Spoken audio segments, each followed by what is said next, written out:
Jai Anilo Premadano Paramakacho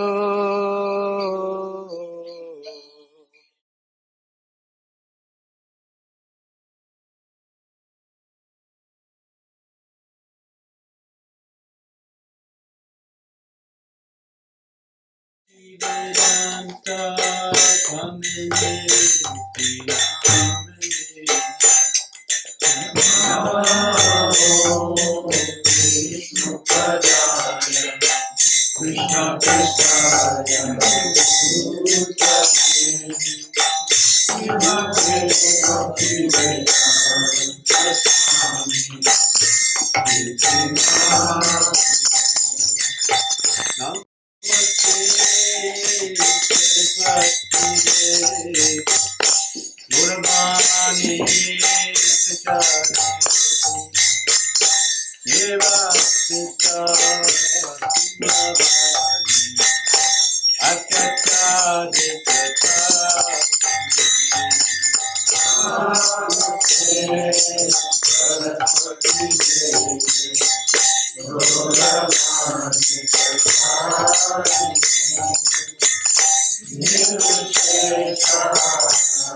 Shiva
Suresh Prabhu and Kalakanta Prabhu spoke very nicely about some of the pastimes they had with Gurudev, with Srila Gurudev.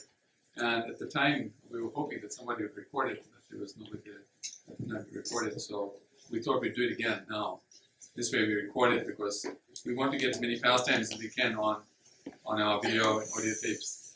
So if you don't mind, Bruce, I know that you didn't plan on coming to Dallas at the time when Gurudev's program was on, but coincidentally it happened at the right time. So, so if you don't mind, just speak about the same things you spoke about this morning, about how you first met Goswami Maharaj, and we'll go from there.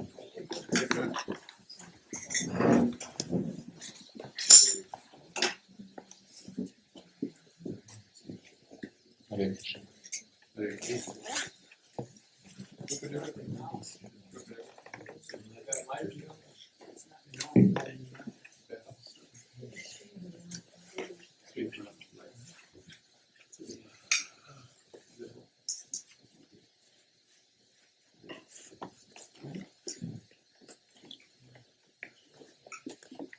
Hare Krishna. It is an honor and a pleasure to be here on this auspicious occasion with all the wonderful Vaishnavas here. And especially I'm pleased to introduce to you a devotee who I believe is the only one in the room who was in ISKCON when Goswami Maharaj took sannyas in 1972.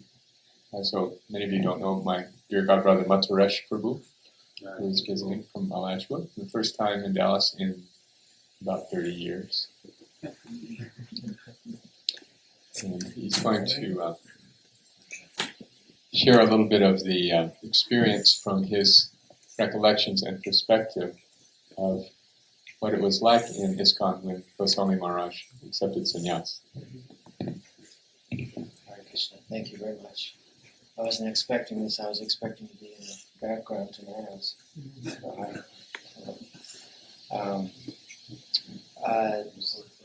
Closer. Okay. There we go. So, Tamal Krishna Maharaj's sannyas. As I was saying this morning, when I first moved into the Boston temple, the Radha Krishna Temple album had just come out. So that was very exciting, even though I was more than brand new. It was very exciting. And of course, when the album is playing, then you're talking about the devotees involved and what's going on in England. So Tamal Krishna Maharaj's name was, of course, there. He was there at the time, and cultivating devotees. So looking back, you can see how you really live in that kind of talk. At the time, it seemed like just sort of casual talk, but you live in it and you aspire to emulate those devotees.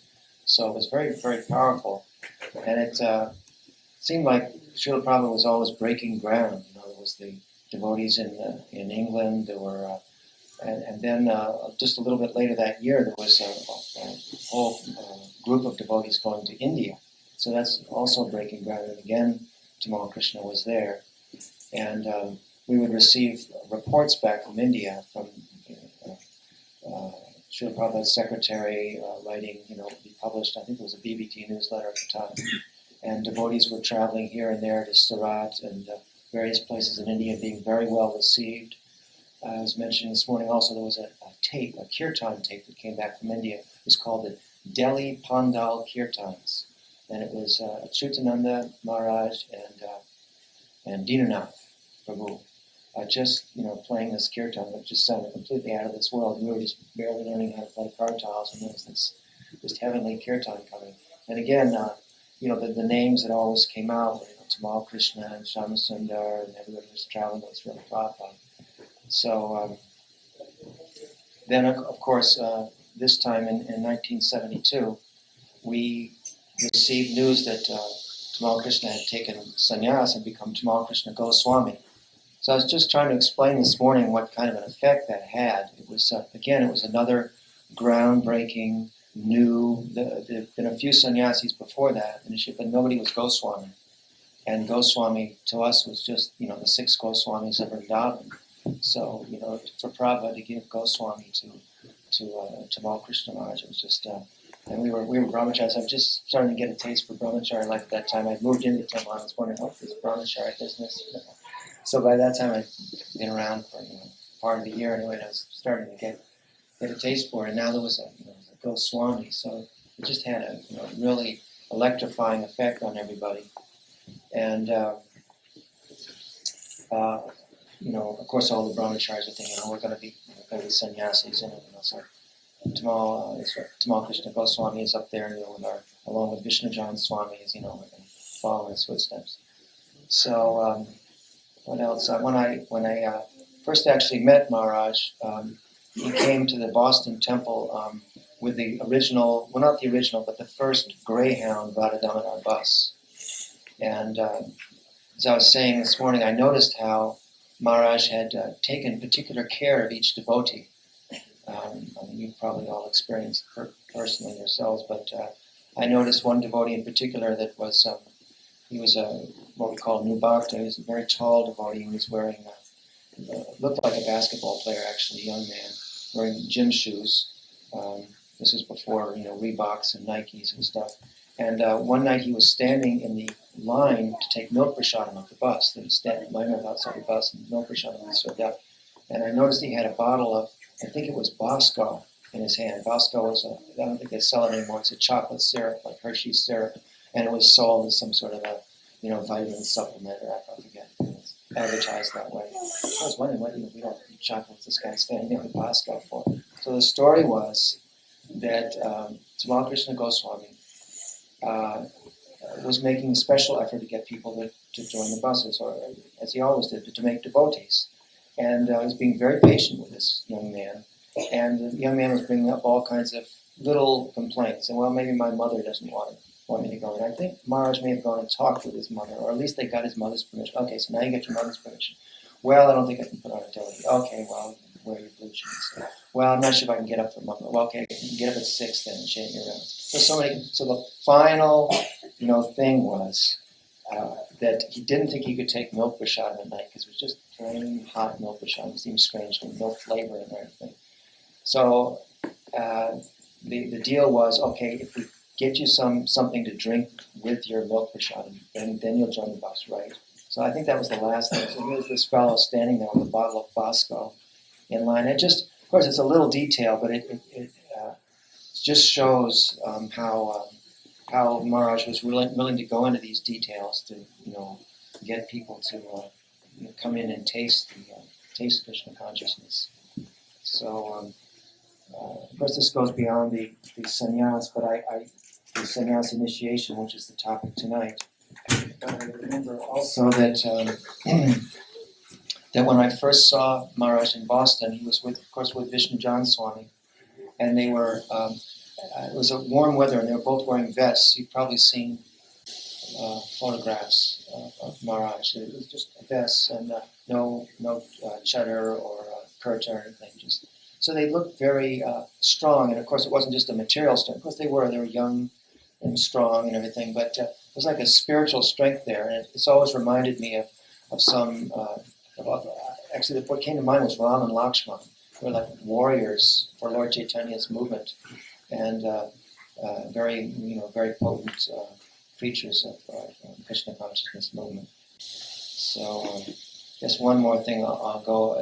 When I saw these devotees being so well taken care of by this Maharaj, of course I immediately wanted to go with the bus party. I didn't actually, but I got a chance to get a little attention from Maharaj because we were out at a kirtan in Boston one day. He had a bhajan party, and Maharaj was there, Vishnu John Swami was there, and one non-devotee recognized me from school. I'd gone to school in Boston, and he actually went up to Tamal Krishna Goswami, who he recognized as the leader of this party, this kirtan party. He said, this guy you've got with you is a radical. He's a student radical. He caused a lot of trouble.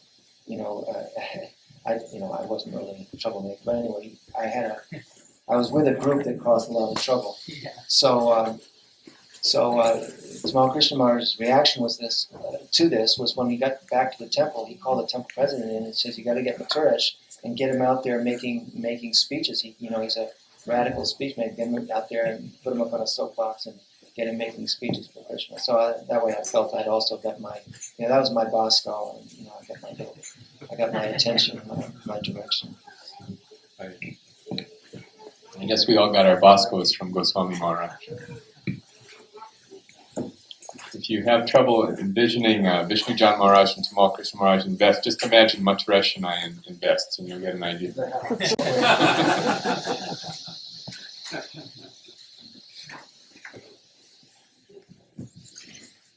I've been reflecting today on just the simple fact of doing anything consistently for 31 years. That's extraordinary in any field, in any endeavor, period. People get gold watches for 25 years.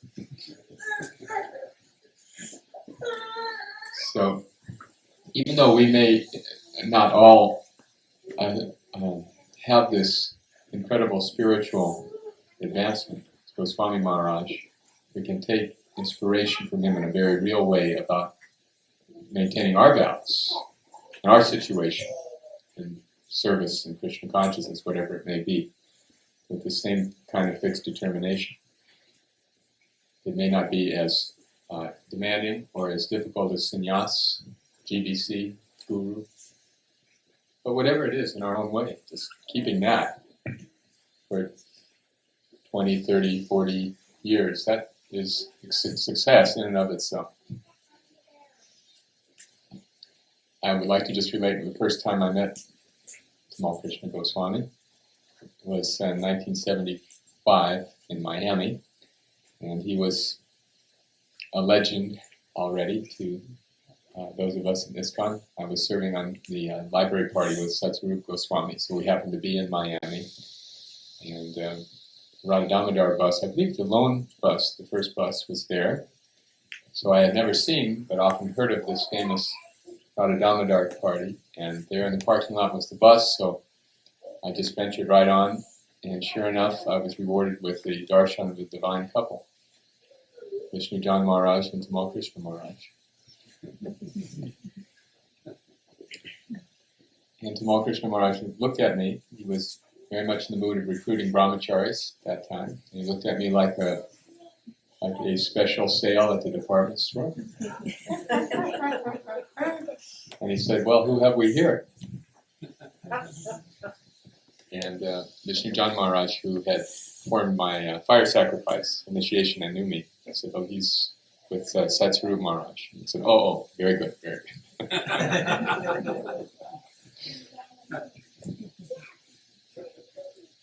And on the topic of sannyasa, I mean, we could talk about many things, but really, we really want to hear from you. I hope that you won't deny us that privilege.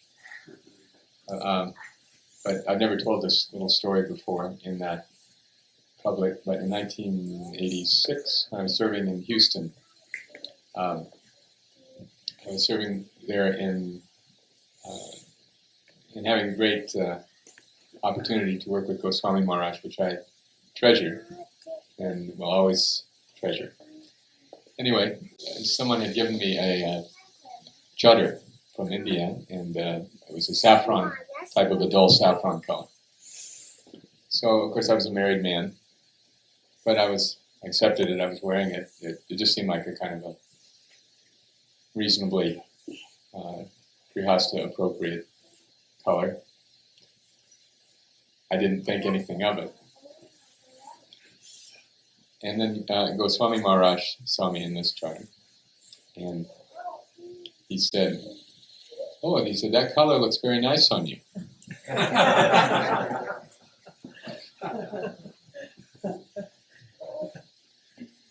And naive as I was, I thought, "Oh, well, would you like this?"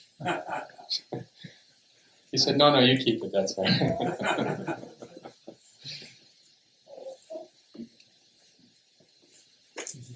So, anyway, all I can say is that Tamal Krishna Goswami has always been an inspiration in my spiritual life, a guiding star in the firmament of ISKCON. And when I'm here today with you, all of you, this is really the first time I've been back to Dallas in the last 2 years. And doing this in the recent visit. But I'm hearing everybody talking about Goswami Maharaj in this present tense.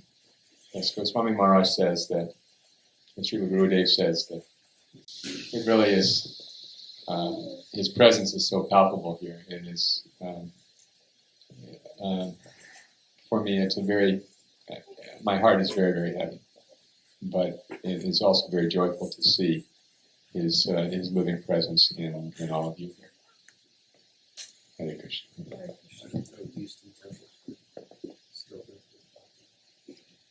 Want to tell the story of the Houston temple? Well, my main service there was to help the temple move from the Rosalie property to a new temple.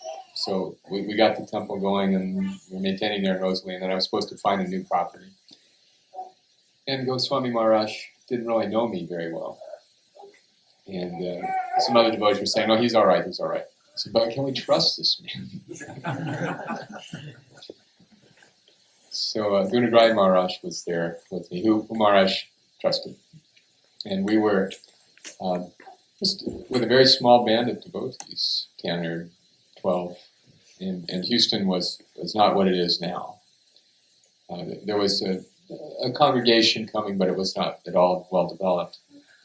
And to make a long story short, Gunagrai Maharaj and I had different concepts of preaching in Houston. Maharaj was into being on Westheimer Street, where all the action was going on with young people. So we found one building there on Westheimer that was suitable for a sort of a preaching type of presence in the city. Maharaj really liked that place.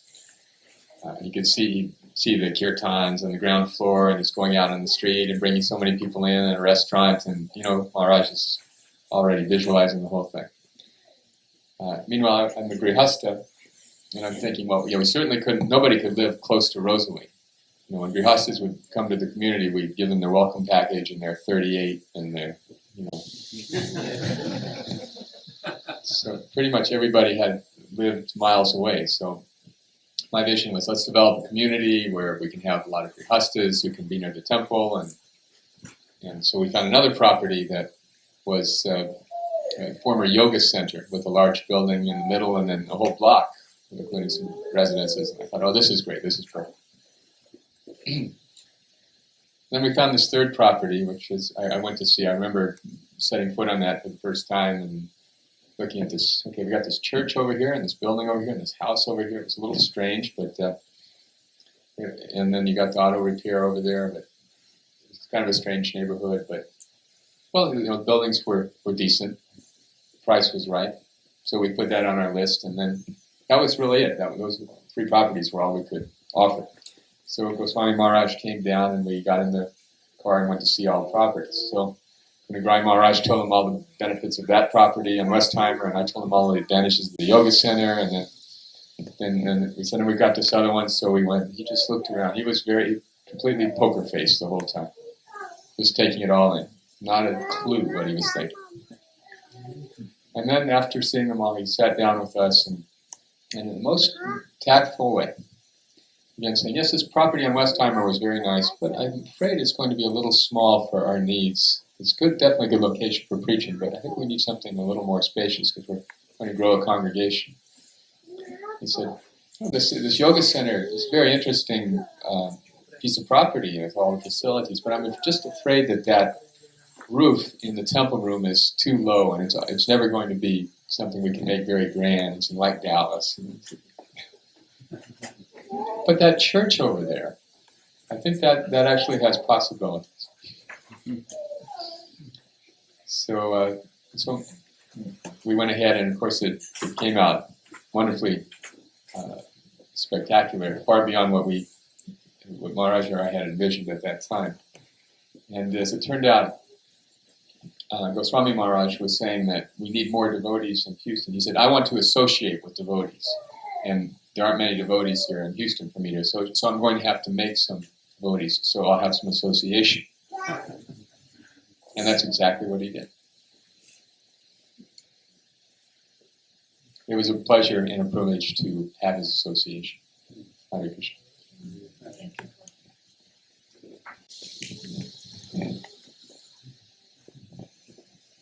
Well, we've done the offering now. I guess we can take the offering now. We have a choice. We can continue having different people say some things about their remembrances. Of course, today is Srila Gurudev's sannyas anniversary, so we try to keep it to the topic of his sannyas. But we can talk about other things as well, remembrances. We'll start with the Guru Puja, which is what we've got to also do. And then after the Guru Puja, Anna Prasadam, which is one of Srila Gurudev's specialties that he would very much like seeing devotees Anna Prasadam. It seems like we have some time. Maybe if we go on to, if everybody is agreeable, we might have people speak until, say, about 8 o'clock, and then do Guru Puja, and then take Prasadam. Is that okay with everybody? Just want to see if it sits well with everybody. Children have to go to school tomorrow. Some of us have to go to work tomorrow. That's not too late. Then that's how we will do it. So I'll ask if anybody would like to say something. Maybe devotees have come from far. Radha Krishna Prabhu, would you like to say something? Drawing a blank now. I guess there's something quick. And on the point of sannyas, I remember one time we were having those large group of devotees doing kirtan in the temple room, and it was brahmachari days.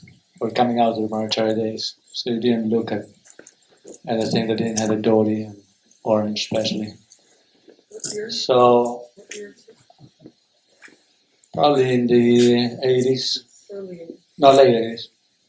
We have a roaring kirtan in the temple room. I remember all the mothers were coming forward, and the men were coming forward. Also, he was sitting in his Vyasasan, was when we still had Vyasasans.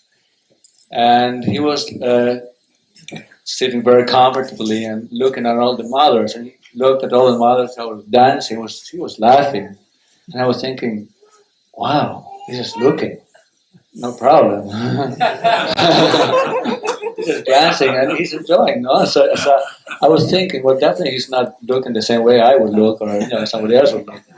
They were all young mothers or good-looking mothers. So, but he spent like a long time in these kids just glancing at the mothers and laughing, and he was looking for particular mothers. So they were all coming towards him and just doing this little step when they're close to him. And he went for a long time like that. So I was thinking he's a natural. He didn't have to turn his side away or something like that. No. Then I remember regarding his evolution and how to relate to things. I remember especially with Lori. We all know Lori and what a sweet relationship he has with her now. But the first time Lori came to visit here after how many years? It was the early 90s.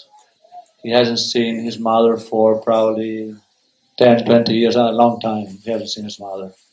First time Lori's here, I'm here, and he calls me. He says, I want you to be here when my mother is here. Wow. I was here and he was in his office. And they had a 45 minutes meeting. And the mother came, was staying in one of the guest rooms or somewhere. Yeah, we had the guest rooms then. So it was definitely after 93. And he had an appointment with her, only by appointment. And the 45-minute meeting was all preaching about a temporary situation in this world. I was just crying my head, I cannot believe this. But that was what was going on. He was so fixed. There's a way he had to deal with people who are karmis or engage in material activities. Of course, things change, and for those who don't know, the son-mother relationship became as sweet as anybody can desire to have a relationship with one's mother. Extremely sweet, extremely, personal. He went there and visited her many times. But how he evolved from that to that was quite an amazing experience to see that. So, we learn, I think, even though he was a very staunch sannyasi, he knew how to deal with persons in the world, of the material world, very comfortable. And he had a good grasp of both the spiritual things and the material things. He could give as good of some advice on spiritual topics and get right on the grids of the material world and give you good advice. I think, what's the name of the black sannyasi? No, the one who passed away. Sudama? He was the one who went to, Sudama. I don't know all the details of the story, but I remember that impacted me a lot, how he could be, a person, he could be so close and personal and loving to this devotee, on his final days, and they were having some communication, and the devotee wanted to see him. I was so, so sweet. I heard the story for a second. Someone may know the story with more details. So even though a very staunch and fixed sannyasi, he was right on the world without any problem. So to be admired in all aspects. Pleasure rare.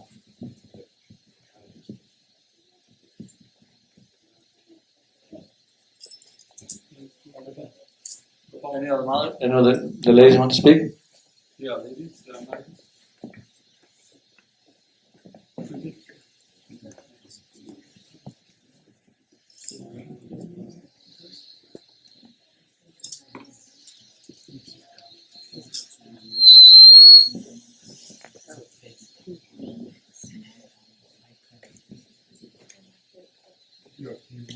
Don't point the mic to this. Hare Krishna. I remember when Srila Gurudev would come to visit Houston. This is in 1980, and we had a lot of Sankirtan going on in the way of collecting funds. Radha Vinod and Indra Nilamani will remember the painting Sankirtan that we were doing. There was so much competition going on. It was so intense. And Srila Gurudev just had this wonderful way of upping the ante, of making us want to do better and better. And by the strength of his sannyas, we were able to actually be renounced in our activities and give up so much attachment to eating and sleeping, and just be very thankful just to see his lotus feet and to offer Guru Puja to him. Every day that was the reward, just to be with him. And one day in particular, the Sankirtan Matajis each had little parties, and we all were divided. Like Mother Susharma had her party, Mother Sadbuja had her party, and we were traveling. I don't know if Indranil or Radhavino had joined yet. I think they joined right around 1980, but I think those parties were still going on in Chandravali, and a lot of us, we all started traveling. And one night, we were all staying in the Rosalie Temple. At one time, this is before Kalakanta Prabhu came there. This was right after Janardhan was the president, and Pandava Vijay took over. And there was a place where the women could stay. There was an actual quarters there, but it was all walled off. I mean, you couldn't even get into the building. So it was very private. But the walls in that temple were very thin, and so you could hear pretty much anything that was going on. I mean, it was, how many stories? Three stories. And if anybody was walking above one floor, you could hear everything above whoever was walking. So it just so happened the way everything was arranged there, our quarters was actually very close to the sannyas quarters. It was very close. And so one girl started a fight with another girl, and that other girl tried to defend the other girl, and before you know it, there was a huge screaming fight. I mean, loud, extremely loud. Nice. Oh, it was horrible. And all I could do, I was just sitting there wishing it would stop, and I couldn't do anything, so I started crying. I just sat in the corner crying quietly, Krishna, please make this stop. And Gurudev never said a word. And he tolerated, this went on for over an hour. Before rest, it was around 9 o'clock. And he knew we were all doing Sankirtan, but he was so tolerant. He didn't say anything. And so we've all felt very embarrassed after we all realized how close Gurudev's quarters were. And he had heard, I know he had heard most of it. It was really bad. And it impressed me how renounced he was and how kind he was and tolerant. The second thing I'll mention quickly, and then I'll pass the mic, is, hold on, Nityananda? No, Oh. carry on. Please go on. Okay. Carry on. Let's just somebody saying.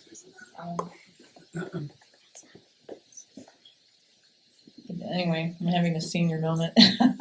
Can't remember Srila Gurudev's sannyas. It's something to do with his sannyas.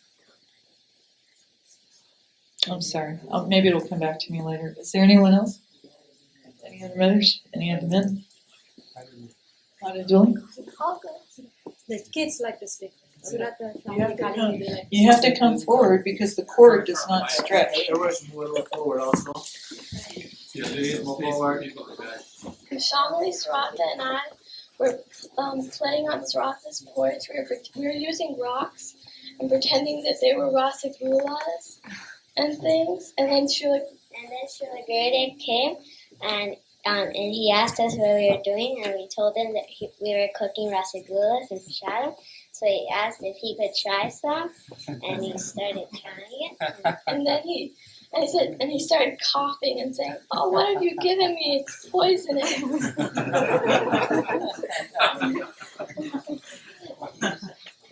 And we don't really know the rest of the story. And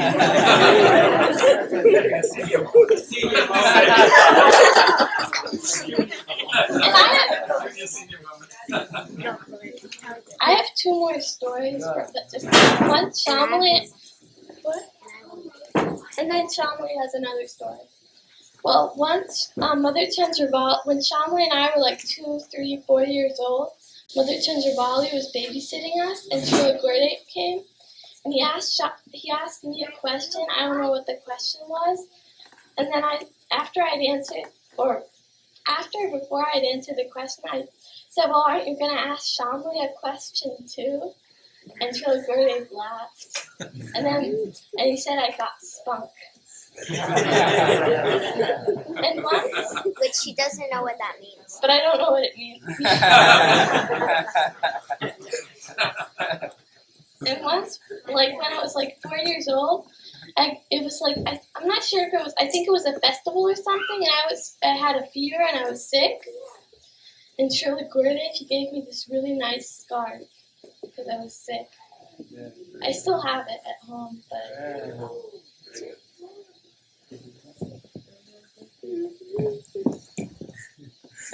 He asked me what the Bible was too.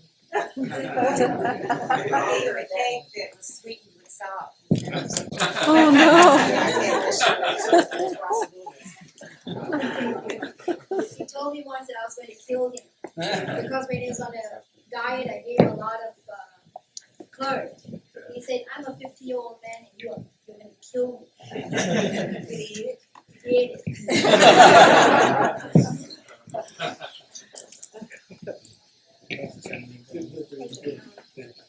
Once when Srila Gurudev came to my house to eat lunch, Mother Jivananda was there, and he wanted to take a rest, and Mother Jivananda wanted a picture of him, so she started taking pictures of him, and he suddenly woke up when she was about to take a picture, and he said that he doesn't want anyone to take pictures of him.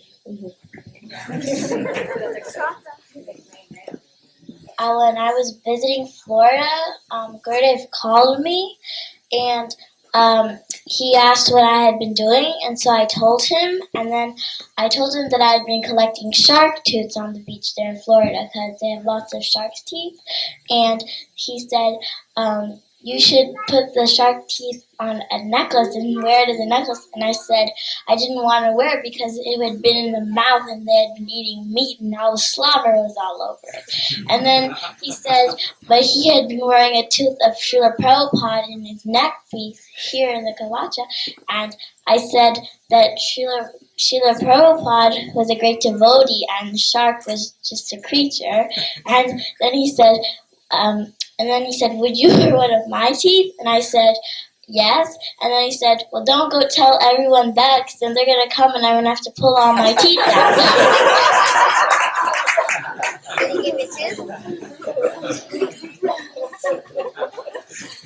What you told everyone. When Gurudev, when he used to stay in his quarters up here, whenever he would come down to the morning program, we would always, all three of us, after the morning program, would all crowd around his shoes, and there would be so many other children, and they'd all come, and there would be like a whole line of children sitting there around his shoes, and everybody would be fighting, like one side would have one shoe, the other side would have another shoe, and everybody would be pulling on them, wanting to have the shoe, and then Gurudev would come out and he said, well, come now, you're gonna break my shoes, you should have to pay for them. And there was one other time when I was 4 years old and I went to a Mangal Artik and I was chanting with Gurudev and I was sitting down and lots of people came and they were walking up to Gurudev and then they were talking to him and then they left and they chanted and at the end of an hour, Gurudev said, so how many rounds have you chanted? And I said, I chanted 8. And he said, how come you've chanted 8 and I've only chanted 5? And I told him, you've been talking so much. How could you have chanted 5? I'm done. those stories. Who else would like to go? Monty.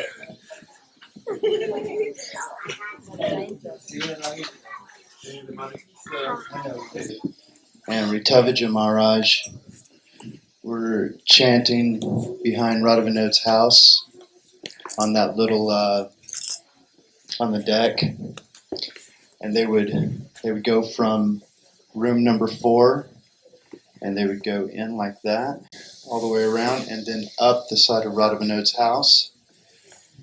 And I was driving by, and Gurudev saw me, and he said, "Get out." So I pulled over, and it was the end of the day, so I had just been working, and it was the middle of summer, and I do construction, so I was really dirty. And when he said get out, I got out. I didn't really question what he wanted. And but he doesn't just sometimes stop. He'll just keep on going. So here I am following him. And he's chanting and talking with Ritavaja Maharaj. And I'm following behind. And I feel real uncomfortable because I really need a shower. And I think, if you haven't taken a shower, the last thing you want to do is go into the presence of a pure devotee or in front of the deities. And it was the middle of summer. And so they're making their rounds, and I'm kind of just walking, just trying to hear just, the light conversation between these two sannyasis. And they get up to Radhavinoda's kitchen window, and they start staring in. And Radhavinoda is milling about the kitchen, and he's opening up the fridge. And Gurudev goes, "Okay, now look at this."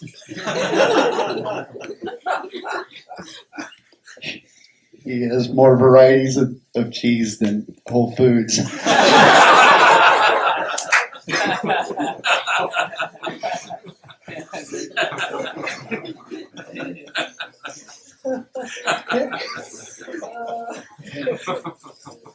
This is a gigantic house. I think there's 2 different kinds of milk in there too. And then he turns around and looks at me and realizes that I've been following him the whole time. And he goes, "You stink."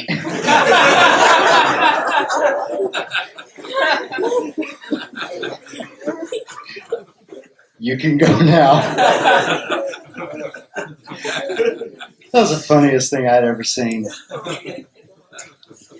And then, I'm not sure if this was before or after his surgery, I can't remember, but he came over for dinner, and we have this couch in our front room that must be like over 50 years old, and it's been redone by my mother-in-law, reupholstered, but it's all feathers. It's really, really nice. Children are not allowed. I asked my wife, and so he came over. He ate. He saw the couch, and he immediately wanted to lie down. And so he did. And I remember that in his really relaxed state, Gurudev could be so human. Because before I ever met Gurudev, he was kind of demigodish in ISKCON if you had never met him. Tamal Krishna Goswami. And you always feel like whenever you hear about a truly famous person, you never think that you'll be able to have a relationship with that person. And I'm not his disciple. I just am married to his disciple. And he accepted me as his disciple, which was really nice. And he always made it he made himself so accessible that at the same time as being in awe of him, you also felt like you were very close and you were actually part of something that was more than yourself. And at the same time, you also felt as if the relationship you were having with him was very, very personal and very sweet. And I just remember that, and I cherish that because he came in and he laid on my couch. And I always thought that was nice. Excuse me, Swami and I. Hare Krishna. Prabhu was saying that they've started transferring and they'd like us to do the Guru Puja so that people can have hot prasadam. The prasadam doesn't cool down. So that we can meet his request, I think we'll start with the Guru Puja and then after that on prasadam. Thank you. Guru Deva, Guru Deva, Guru Deva, Guru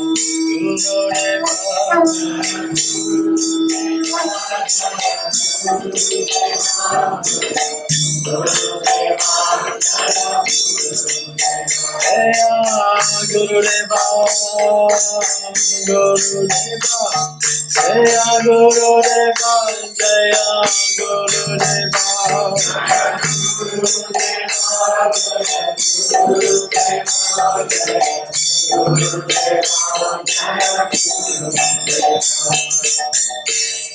Shri Guru Charana Padma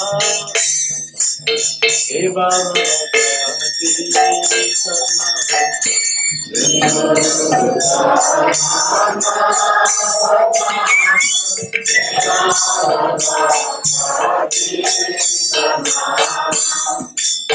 Shri Guru Charana Padma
Om